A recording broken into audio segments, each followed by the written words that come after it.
नमस्कार, मैं रिया और आप देख रहे हैं डॉक्टर साहिब। डॉक्टर साहिब के आज के इस एपिसोड में हमारे साथ मौजूद है डॉक्टर धीरज कुमार। डॉक्टर साहिब MD MRCP गैस्ट्रो हैं, साथ ही इनक्योर क्लिनिक के डायरेक्टर भी हैं। तो डॉक्टर साहब, सबसे पहले तो आपका बहुत बहुत स्वागत है। धन्यवाद रिया जी।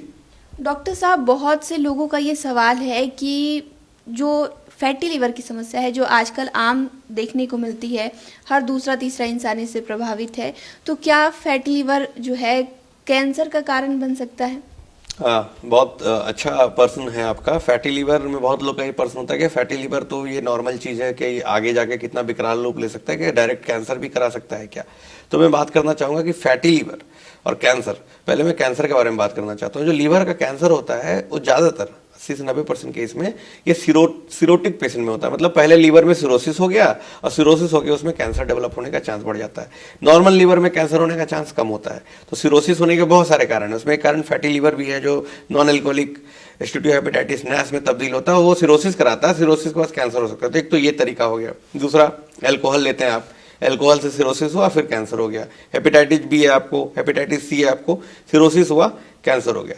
लेकिन फैटी लीवर के साथ एक यूनिक बात क्या है कि फैटी लीवर बिना सिरोसिस कराए भी, सिर्फ फाइब्रोसिस करा के और सीधे कैंसर के रूप में ये आपको प्रेजेंट कर सकता है। सीधे कैंसर के लक्षण और कैंसर आप करा सकता है, मतलब बिना सिरोसिस कराए ये कैंसर को क्योर ले जा सकता है। ये एक यूनिक बात है। तो होता क्या है फैटी लीवर में, मैं बात पहले भी बता चुका हूं कि लीवर में फैट डिपोजिशन शुरू हो गया। अब कहीं भी आप जो फैट को छोड़ देते हैं तो वो धीरे धीरे सड़ना शुरू कर देता है, रैंसिड हो जाता है। तो लीवर के फैट मान के चलिए वो रैंसिड हो गया और वो धीरे धीरे आपका ग्लोब्यूल्स के रूप में लीवर में जमा, लीवर के फंक्शन को डिस्टर्ब करना शुरू कर दिया। लीवर में जहां नॉर्मल चीज होना चाहिए वहां फैट एक्यूमुलेट होना शुरू हो गया।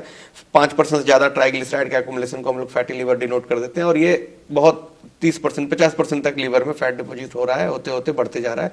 ये फाइब्रोसिस शुरू कर देता है। लीवर के अंदर जो है नॉर्मल जो इलास्टिसिटी है लीवर की, जो इलास्टिसिटी का मतलब होता है कि आप उसको निचोड़ सकते हैं, उसको आप कड़ा कर दिया, उसको निचोड़ नहीं पाइएगा, वो कड़ा होता जा रहा है, स्टिफ होता जा रहा है लीवर। इसके लिए हम लोग फाइब्रोस्कैन टेस्ट करते हैं स्टिफनेस देखने के लिए। तो लीवर का स्टिफनेस बढ़ने लगा, फाइब्रोसिस होने लगा, और ये फाइब्रोसिस सिरोसिस भी करा सकता है, इधर से कैंसर भी डायरेक्ट करा सकता है। तो फैटी लीवर था शुरू में, नॉर्मल चीज था, उसको आप ठीक कर सकते थे। ठीक करने का सारा उपाय मैं पहले ही बता चुका हूं, आज भी फिर रिपीट करता हूं कि फैटी लीवर आपके लाइफस्टाइल की ही प्रॉब्लम है। आप अपना लाइफस्टाइल ठीक कीजिए, वजन को कंट्रोल कीजिए। BMI जो हम लोग बोलते हैं, वेट अपॉन हाइट स्क्वायर, तो जितना भी आपका वेट है, मान के चलिए कि आपका हाइट जो भी है उसमें 100 घटा दीजिए। 160 सेंटीमीटर के आप हैं तो आप उसमें 100 घटाइए, 60 kg आपका वजन होना चाहिए। तो जितना भी हाइट है उसको आप सेंटीमीटर में कैलकुलेट कीजिए आज श्रोतागण, और उसमें 100 घटाइए और उतना आपका आइडियल वेट होना चाहिए, उसको आप फॉलो कीजिए। उससे आप 5 kg ऊपर है तब भी चलेगा, लेकिन 10 kg ऊपर है तो ये फैटी लीवर करा सकता है। जो महिलाएं हैं जिनको PCOD है, जिनका मेंस्ट्रुअल एबनॉर्मलिटी है, उनको भी हो सकता है। डायबिटीज वाले लोगों को बहुत ज्यादा होता है फैटी लीवर, जिनका लिपिड प्रोफाइल रेंज रहता है।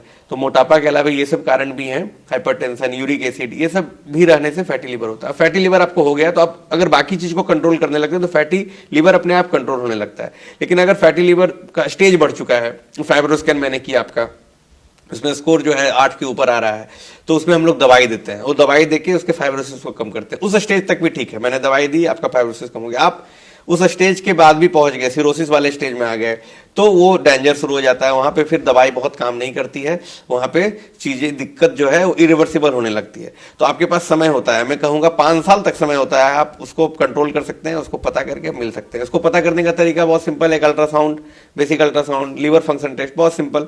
उसको देखा, उसमें फैटी लीवर आया, डॉक्टर से मिलना है और फैटी लीवर पे बात करनी है। सिर्फ अल्ट्रासाउंड ही उपाय नहीं है, उसके आगे हम लोग फाइब्रोस्कैन करके उसका स्टेज को पता करते हैं कि भाई कौन सा स्टेज है, कितना फाइब्रोसिस हो रखा है, F1 है, F2 है, उस हिसाब से दवाई प्लान करते हैं। हर एक फैटी लीवर को दवाई नहीं देनी है मेरे हिसाब से। तो मैं 70% पेशेंट को वेट लॉस से मैं फैटी लीवर ठीक कर चुका हूं, लाइफस्टाइल से ठीक कर चुका हूं। बस 20% ही लोगों को दवाई की जरूरत पड़ती है, और दवाई देने पे वो 20% में 17 से 18% लोग भी इंप्रूव ही कर जाते हैं। तो फैटी लीवर को हम लोग बचा सकते हैं तब तक जब तक वो सिर्फ फैटी लीवर है।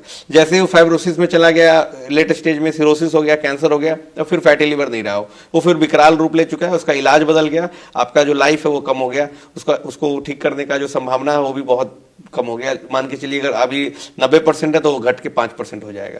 तो इसको समझना है, अर्ली स्टेज में डॉक्टर से मिलना है और उसको ठीक करना है। धन्यवाद। शुक्रिया डॉक्टर साहब, जो आपने बताया कि एक मरीज को जो फैटी लीवर से जूझ रहा है उसको कैंसर होने का कितना चांस है, उसके लिए बहुत बहुत शुक्रिया। हाँ, धन्यवाद रिया जी, धन्यवाद। तो आप डॉक्टर धीरज कुमार को सुन रहे थे, जिन्होंने हमारे साथ जानकारी साझा की है कि अगर किसी को फैटी लिवर है और समय रहते वो नहीं बचता है तो इसका विकराल रूप जो है कैंसर भी हो सकता है। इन्होंने पूरी अच्छे से जानकारी दी है। आप इस विषय में क्या सोचते हैं हमें कमेंट कर जरूर बताएं। चैनल को सब्सक्राइब कर ले, फेसबुक पेज को लाइक कर ले। वीडियो देखने के लिए आपका शुक्रिया।